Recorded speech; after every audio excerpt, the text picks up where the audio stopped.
Di sini udah ada Syarifah dan juga Mas Aziz Pangeran, kuasa hukum dari Syarifah. Jadi waktu kemarin saya di Amerika, ini berita heboh nih. Komunitas Indonesia yang di Amerika pada ngikutin berita Syarifah sama Ali ya. Yang datang ke India, datang dari India ke Indonesia mau nikahin Syarifah tapi ditolak katanya gitu kan. Nah, tapi beritanya jadi sekarang melebar kemana-mana nih. Nah, sekarang saya justru pengen tahu nih dari pihak Syarifah. Saya mau tanya dulu pertanyaan saya. Kamu Mas sama Ali ini memang ada perasaan saling suka pada saat itu sebelumnya? Iya, sebelumnya ada. Emang ada? Iya. Jadi emang ada hubungan ya? Iya, Kenalnya di grup WhatsApp. grup WhatsApp. Oh, gimana ceritanya bisa kenal dari grup WhatsApp? Diambil nomor saya di grup WhatsApp, terus dia chat saya, terus Iya. dia minta video call. Setelah itu dia minta video call, dia kan ngakunya sebagai perempuan, jadi saya angkat video callnya, ternyata dia laki-laki. Oh gitu? Iya. Terus dari situ saya blok. Nah, setelah 1 tahun, nggak tahu kenapa dia tuh langsung chat lagi, terus kenalan gitu, katanya mau nikah sama orang Indonesia. Jadi saya bilang, ya udah kalau kita jodoh ya pasti nikah, tapi kalau enggak ya nggak bisa dipaksain gitu kak. Ya itu. Kamu udah, tapi sempat sukanya gimana? Akhirnya jadi saling suka tuh gimana? Dari kamu ngeblok tiba-tiba kamu ada perasaan gitu? Ya, soalnya tuh dia pas waktu dia pertama ngaku sebagai laki-laki itu kan dia bilangnya Ngaku sebagai langsung- perempuan? Enggak, waktu Oh, dia, waktu ngaku dia laki-laki, oke. Iya, waktu dia ngaku perempuan itu saya udah blok. Setelah Iya. 1 tahun dia chat lagi. Iya. Ya, bilangnya mau nikah. Nah, yang buat saya itu mau sama dia soalnya dia bilangnya nggak mau pacaran, terus mau Iya. langsung nikah. Terus dia juga banyak bilang kalau dia itu orang baik gini-gini, terus banyak gitu kak Iya. cerita dia. Oke. Nah, di situ saya mulai saya tanya Umi dulu ya gini-gini, terus Oke. nah saya tanya orang tua saya. Nah, orang tua saya nggak setuju, jadi saya bilang nggak bisa, Li, kita nggak bisa nikah. Kenapa nggak setuju orang tua? Ya, pertama kan dia orang jauh kak, terus kita nggak kenal dia tuh sifatnya gimana. Yang kedua itu, Umi nggak mau kalau misalnya saya itu nikah sama orang yang dia tuh ngehargain habaib gitu kak. Maunya anaknya itu semuanya tuh nikah sama habaib, zuriat Nabi kak gitu. Oke. Ya, kan kalau saya nikah sama yang bukan habaib, otomatis turunan saya udah terputus gitu. Oke. Dan kamu tapi sempat suka lah sama dia waktu itu ya? Iya, sempat. Waktu masih dia di India? Iya, enggak di Saudi. Dia kan kerjanya di Saudi. Oke, Iya. masih di Saudi. Iya. Oke, itu sempat komunikasi lewat apa tuh? Selama berapa bulan? Di WhatsApp gitu kak. Iya. Iya. Oke. Nah, akhirnya dia datang ke Indonesia. Sebetulnya yang minta datang ke Indonesia itu kamu apa dia mau datang sendiri? Sebelumnya kan dia janjinya mau nikah. Terus saya udah kasih tahu sama orang tua, terus orang tua nggak setuju. Jadi dia tuh maksa-maksa kak, terus nangis-nangis. Jadi saya kasihan gitu. Makanya saya ladenin terus chat malah ternyata saya juga suka sama dia. Terus Akhirnya suka. Ya, sini akhirnya suka sama suka. Terus saya saya udah berusaha juga buat buat bilang ke dia kalau Umi nggak bisa, tapi dia tetap maksa. Jadi ya udah saya jalanin aja.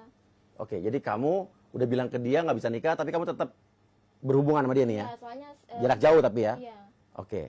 Terus dia ke Jakarta, dia datang ke Indonesia, bilang nggak ke kamu, saya mau ke Indonesia? Iya, soalnya kan sebelumnya kan saya yang panggil, soalnya dia janji terus kan, Oke. saya mau nikahin kamu gini-gini. Oke. Soalnya kan kita chat terus, bicara, video call, saya nggak mau gitu terus kan, jadi saya paksa, ayo kita nikah, katanya mau nikah.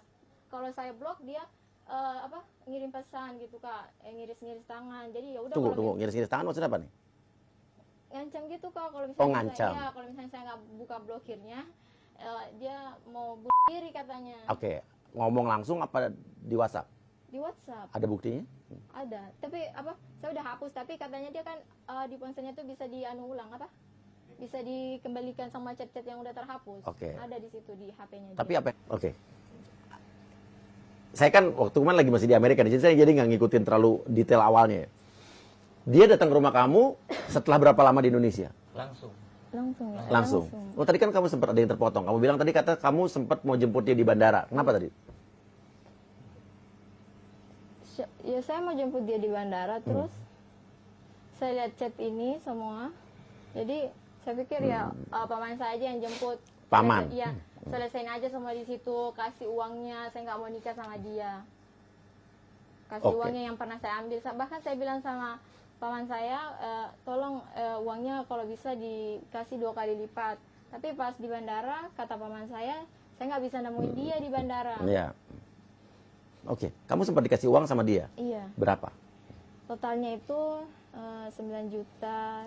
9.586.000 itu dikirimnya itu secara berangsur-angsur. Kadang 300.000, kadang 700. Kamu minta? Saya nggak minta Kak, cuman kalau misalnya saya itu nggak balas chatnya atau Iya. kehabisan pulsa, otomatis kan dia mau ngirim, itu kan, iya, Oke, tunggu kita perjelas nih. iya, Kamu nggak minta, iya. tapi kenapa dia bisa ngirim uang ke kamu? Soalnya kan kalau Kak apa?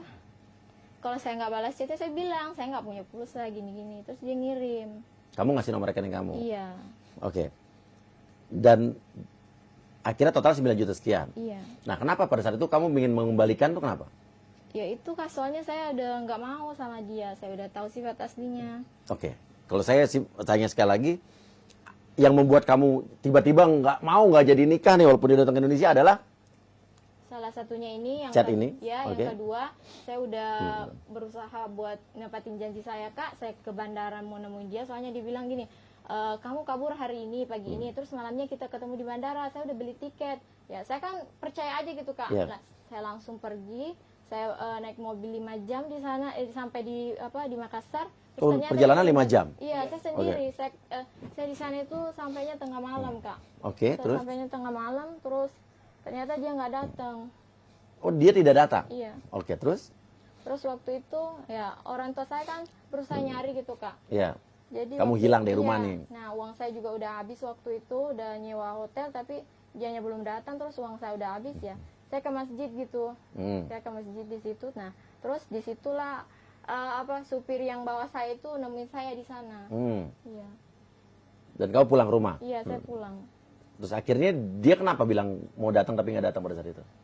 Dia bilangnya belum selesai urusannya, dia mau bikin surat-surat apa. Masih di Arab dia? Enggak, udah di India. Di India? Iya. Oke, akhirnya dia datang berapa lama setelah itu? Sekitar ya 10 hari kayaknya. Akhirnya datang? Iya. Dia ngabarin? Iya. Saya mau datang? Iya. Terus kamu jemput lagi nggak? Ya itu Kak, saya itu waktu mau jemput, Iya. terus saya udah lihat ini semua. Nah, saya bilang sama paman saya, paman aja yang jemput. Oke. Ya, terus kasih uangnya, kembalikan Balikin. uangnya 20 juta biar bagaimanapun ya. Dua saya kali nggak lipat, mau, iya, oke. saya nggak mau dia, saya punya saya berutang sama dia. Terus, nah dia nggak paman saya nggak bisa nemuin dia di bandara. Oke, kenapa harus dibalikin 2 kali lipat? Ya soalnya ya Apa dia minta duitnya apa Enggak, gimana? Kak, soalnya saya tahu dia gimana, kerja keras kan, dia Iya. kerja keras. Jadi saya pikir ya kembaliin uangnya 2 kali lipat. Tapi tidak ketemu? Enggak. Oke, akhirnya dia datang ke rumah kamu tiba-tiba? Iya. Kaget kamu? Iya kaget Kak, soalnya tengah malam dia nelpon, Nah. supir itu nelpon katanya, ini saya bawa orang yang dari jauh mau ketemu sama kamu. Terus ya saya kasih tahu Umi kasih tahu semua saudara, terus ya udah keluar sama orang, disuruh disuruh duduk, dia nggak mau Kak, disuruh mau dibawa ke hotel, bilangnya kakak saya bilang, kita bicaranya besok aja, kita ke hotel dulu, saya temenin gitu. Tapi dianya nggak mau, dia nolak Kak. Kenapa dia nolak? Nggak tahu, intinya dia cuma mau ketemu sama saya. Oke. Terus habis itu ada berita akhirnya sampai katanya dia ditolak oleh kamu. Emang gimana ceritanya? Ya saya tolak, soalnya gara-gara chat ini terus. Oke, malam itu kan dia datang nih. Iya. Oke, datang. Terus dia tidak mau, kan ditawarin untuk besok bicaranya gitu. Iya. Tapi dia tidak mau. Iya. Akhirnya dia pulang. Akhirnya dia dibawa ke kan dia udah nggak mau gitu Kak, udah nggak mau pulang. Terus kakak saya telepon. Oke. Siapa? Telepon siapa Kak? Ya, Pak Desa itu Iya. yang telepon pihak kepolisian, terus ya dibawalah ke Polres. Polisi datang. Iya, polisi datang. Soalnya Iya. dia nggak mau Kak. Kita udah berusaha ngomong baik-baik, tapi dia nggak mau, tetap Oh, dia ngotot. maksa tetap di situ. Iya, Oke. ngotot, iya. Dia bahasa Indonesia bisa nggak? Nggak bisa, dia cuma bahasa Hindi doang Kak. Jadi gimana tuh komunikasinya tuh? Pakai Google Translate gitu. Google Translate. Polisi bingung juga dong. Waktu datang gitu. Oke. Ini menarik nih ini. Google Translate. Oke. Terus abis itu dibawa polisi. Iya. Terus abis itu besok kamu ketemu lagi ya? habis itu saya ketemu, hari itu juga saya ketemu sama dia. Iya. Soalnya kan dia ngelaporin kalau saya itu nipu dia. Oh, dia langsung ngelaporin kamu pada saat itu Iya, besoknya? dia bilang bahwa ini dia panggil saya, tapi ternyata dia nipu saya udah kirim uang segini-gini.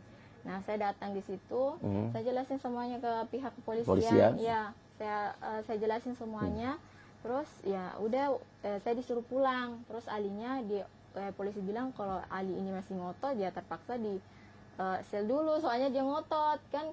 Kan saya udah udah jelasin sama ke pihak kepolisian alasan saya nolak dia. Nah, udah diterima, udah selesai di situ. Alinya juga udah kayak marah, lempar kertas ke muka kakak saya. Nah, dia langsung pergi. Tapi saya pikir udah selesai di situ. Dipikir selesai, ternyata? Iya, ternyata dia viral, terus ngomong-ngomong terus jadi gini. Kamu tenang aja, kamu cerita aja. Pertanyaannya, itu tiba-tiba jadi viral. Itu siapa yang, pasti ada yang memviralkan kan? Soalnya gini Kak, dia kan dia tuh kirim video dia nangis-nangis sama semua orang. Nah, orang kan jadi kasihan, terus diviralin sama orang-orang. Sama bukti-bukti chatnya juga dia kirim ke saya itu, dia kirim juga sama orang lain, makanya viral. Soalnya kan orang kasihan sama dia nangis-nangis, terus dia videoin. Terus akhirnya rame nih, ya kan? Dan kita bisa bilang perkembangan yang terjadi di sosial media, orang mayoritas menyalahkan kamu, Syarifah, bener nggak? Menghujat kamu gitu. Gimana perasaan kamu? Perasaan saya sih kayak sedih gitu Kak. Orang-orang cuma pintar bicara, tapi dia nggak tahu cerita yang sebenarnya gimana. Saya itu sama Ali selama 1 tahun itu gimana. Dia memperlakukan saya itu selama 1 tahun gimana. Makanya Ali tuh kayak nggak mau sama perempuan lain karena sebenarnya saya udah tahu sifat aslinya Ali, tapi saya selalu maafin dia, saya selalu menerima dia apa adanya. Makanya Ali tuh kayak nggak mau sama perempuan lain. Soalnya saya udah tahu gimana kerjaan dia, gimana keluarga dia. Sifat asli yang seperti apa menurut kamu? Yang dia tuh sebenarnya kasar orangnya Kak. Kasar seperti apa yang pernah kamu alami? Kalau misalnya dia lagi marah itu, dia ngata-ngatain perempuan kotor, pokoknya banyak lah Kak. Apa, lewat verbal, ngomong, apa chat? Lewat chat. Lewat chat? Iya. Dan sekarang sampai jalur hukum nih Mas ya? Mas Aziz Pangeran ya? Iya. Kenapa akhirnya sampai sejauh ini nih? Enggak kan, saya merasakan agak sulit menjelaskan ke publik, ke halayak ini terkait mengenai kasus atau fakta yang sebenarnya. Yang ada dalam bayangan itu adalah di negara kita ini ada yang namanya Komisi Nasional Anti Kekerasan Terhadap Perempuan. Iya, betul, ada. Kalau mendengar ceritanya Nisa, cerita dari awal itu kan, bahwa awalnya perkenalan lewat sosial media, kemudian ada permintaan untuk menikah, ada juga unsur merasa terpaksanya ada, kemudian tibanya di Indonesia, kemudian bahwa tujuannya hanya memang untuk datang mengambil Nisanya, tidak melalui proses misalkan atau acara adat istiadat budaya di sana. Nah, itu yang menjadi pertimbangan saya bahwa lebih baik saya bawa ke Komnas Anti Kekerasan, Komnas Perempuan. Komnas Perempuan, istilahnya kan. Jadi dalam Nisa bercerita, kemudian dari kacamata Komnas, ya regulasinya, aturannya di sana ini